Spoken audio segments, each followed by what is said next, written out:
Welcome back to Nomo Studio. So this video is also available on Facebook and I hope you also follow our Facebook page, the link on the description box below. By the way, marami po ang nagtatanong kung mas marami ba daw ang English compared to mathematics when it comes to the exam content. Actually, depende po yan kay CSC at hindi po natin mapipredict kung anong part ng exam ang mas marami ang lalabas, English ba or math. All we have to do is to study everything na possible lalabas sa exam. And also, please be reminded na wag niyo po i-memorize yung mga sample questions natin. Kasi for practice purposes lang po yan because nobody can really predict the exact content of the actual examination. But all you have to do is to familiarize yourself with the rules and techniques kung paano natin sinagutan ang mga tanong, okay? Hope that's clear. So now let's start with our review about sa shall and should, kung paano sila gamitin sa sentence. So now let's start with question number 1. In formal invitations, we blank be delighted if you could join us for the event. What do you think is the most appropriate, shall or should? Ang tamang sagot po is should. Ito yung mas appropriate sa sentence kasi kapag sinabi nating should, ito ay ginagamit to express polite suggestions, recommendations, or expectations. Because in formal invitations, it is customary to use polite language to invite guests or someone to attend such event. Ang should po kasi, it conveys a sense of politeness and courtesy. Kasi kapag shall ang gagamitin dito, but anyway, it can also be used to make polite requests or invitations kapag shall. But its usage has become less common in contemporary language. So, mas appropriate po talaga yung should sa sentence na ito. Kasi nga ipinapakita dito that there's an expectation for someone to attend or join the event. Actually, we have a video of this about sa kaibahan ng shall and should. And you can watch it, yung link po ay nasa description natin below. Anyway, let's proceed with question number 2. As a responsible citizen, we blank follow traffic rules for our safety. Is it shall or should? In this sentence, should is the appropriate choice because again, should is used to express recommendations or expectations.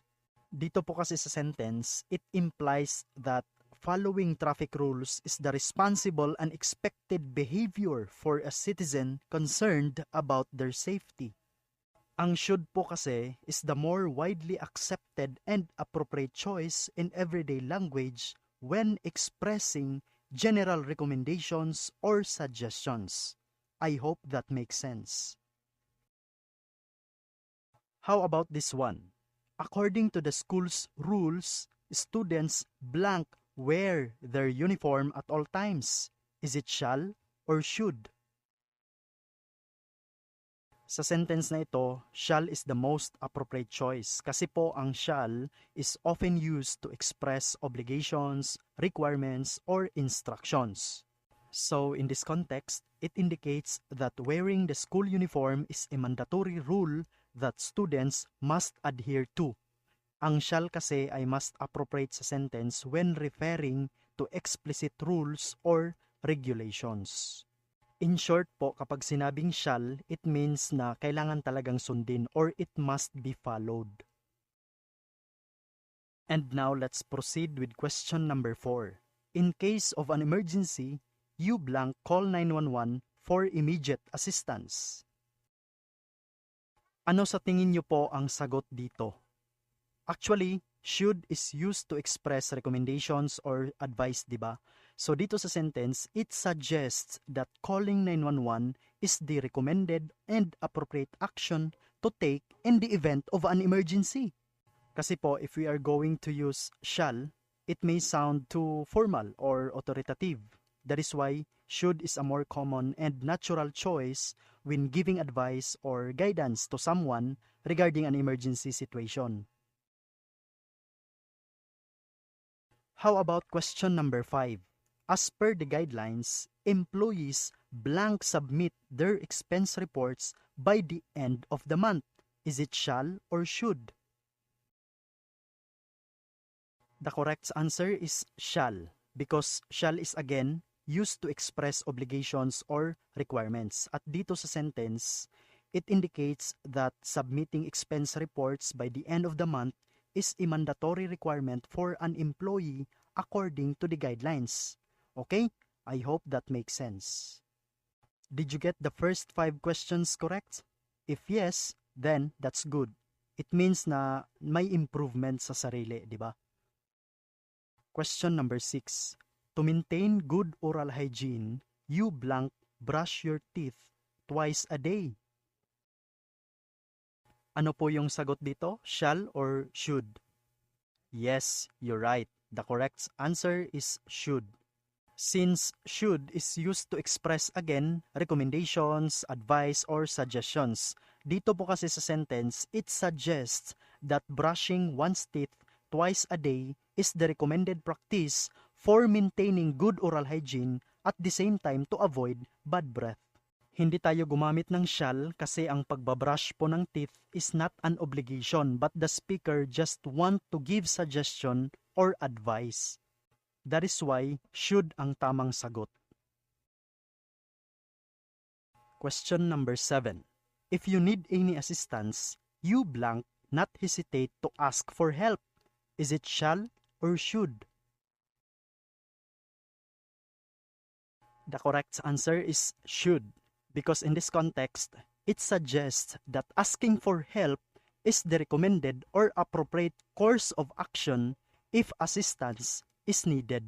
Hindi po tayo gumamit dito ng shall because the speaker just want to give an advice that if someone needs an assistance, wag mag-atubili daw na humingi ng tulong. That is why should is the most appropriate, not shall. How about this one? The committee members blank meet every Wednesday to discuss important matters. The correct answer is shall. Dito po kasi sa sentence na ito, it indicates that the committee members have a mandatory obligation to meet every Wednesday for the purpose of discussing important matters. That is why shall is appropriate to use in this sentence. Again, bakit shall? Because it talks about an obligation of the committee members. This is our second to the last question. Before making any major decisions, we blank consider all possible outcomes. Is it shall or should? Should is the correct answer because in the given sentence, it is recommended na bago daw gumawa ng hakbang sa anumang malalaking desisyon, it suggests that someone must consider all possible outcomes. Ipinapakita lamang po ng speaker ang kanyang suggestion or recommendation or maybe an advice. That is why ginamit natin ang should rather than shall. Kasi kapag shall ang gagamitin sa pag-advise, parang authoritative kasi ang dating, so ang pangit pakinggan. Let us consider our last question. In case of a power outage, residents blank use the emergency exit stairs to evacuate the building. The correct answer is should, because in this context, it suggests that using the emergency exit stairs to evacuate the building is the recommended or advisable action for residents in the event of a power outage. So, it talks about recommendation, that is why ginamit yung should. I hope this video makes sense to you and quick recall lang po ang shall ang gagamitin kapag nagpapakita ng isang obligation, future intention or prediction, and formal inquiries or offers. While should naman po ang gagamitin kapag nagpapakita ng recommendation, suggestion, or advice, or maybe an expectation from someone. So again, you can watch our video regarding sa shall and should. Yung link ay nasa description box po. At kung nakatulong sa iyo ang ating channel, huwag po sana kalimutan mag-subscribe at i-turn on ang notification bell button para updated ka once may bagong video tayo. You can also visit our official website at nomostudioofficial.blogspot.com and don't forget to follow our official Facebook page. That's all for this video. Keep learning, everyone. Stay safe always. Bye for now.